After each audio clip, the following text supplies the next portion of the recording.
Idul Adha, Idul Kurban. Allah Subhanahu wa Ta'ala mensyariatkan di hari-hari ini kita bertakbir, memujinya, membesarkan namanya. Atas limpahan nikmatnya mensyariatkan kepada kita ibadah yang agung yang semua bertujuan untuk kebaikan dan menyempurnakan ketakwaan kita kepada Allah Subhanahu wa Ta'ala.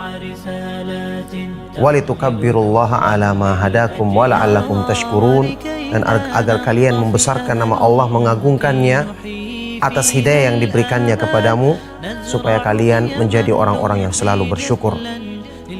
Khususnya dalam masalah ibadah kurban, Allah Subhanahu wa Ta'ala mensyariatkan ibadah yang agung ini sebagai ibadah yang di beberapa ayat Al-Quran digandengkan dengan sholat, ibadah terbesar dalam Islam, ibadah yang berhubungan dengan anggota badan yang terbesar dalam Islam. Sebagaimana kita ketahui bersama, sholat itu adalah ibadah yang pertama kali dihisab pada hari kiamat, seperti yang disebutkan dalam hadis yang sahih. Kalau sholatnya diterima, sholat seorang hamba diterima, maka ibadah lain pun akan diterima. Makanya digandengkannya ibadah kurban dengan sholat dalam beberapa ayat Al-Quran.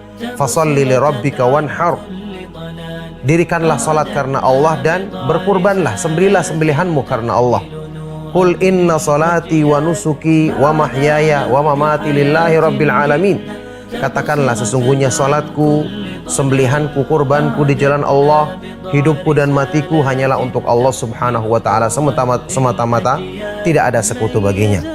Dengan digandengkannya dua ibadah besar ini menunjukkan berkurban, menyembelih sembelihan di jalan Allah untuk Allah adalah ibadah yang mengandung pengorbanan besar, yang mengandung upaya manusia untuk mewujudkan kecintaan yang sejati karena Allah Subhanahu wa Ta'ala.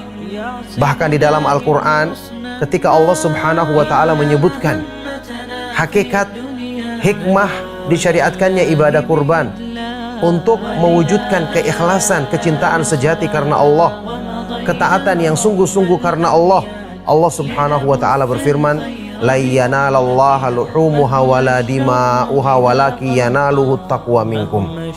Tidak akan sampai kepada Allah darah maupun daging-daging sembelian yang kamu sembelih. Tidak akan sampai kepada Allah, karena Allah tidak butuh makanan, tidak butuh pemberian dari manusia. Tapi yang akan sampai kepada Allah adalah ketakwaan dari hatimu. Ketakwaan dari hatimu.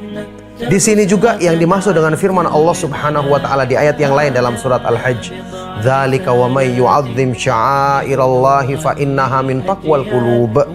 Yang demikian itu, maka barang siapa yang mengagungkan syiar-syiar Allah, mengagungkan perintah Allah untuk menyembelih sembelihan di jalan Allah, maka itu timbulnya dari ketakwaan yang terdapat dalam hati.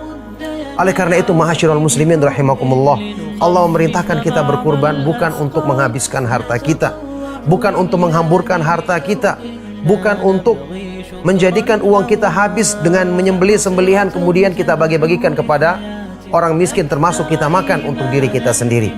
Tapi makna berkorban adalah mengorbankan apa yang paling berharga menurut kita dari urusan dunia dalam rangka mendahulukan kecintaan kepada Allah Subhanahu wa Ta'ala.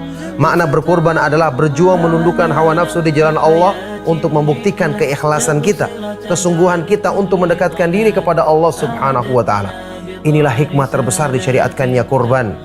Semoga Allah Subhanahu wa Ta'ala senantiasa memudahkan taufiknya bagi kita untuk kita selalu menundukkan hawa nafsu kita di jalan Allah untuk meraih ketakwaan dan kesempurnaan iman di sisinya. بضع رسالات تحمل نورا للأجيال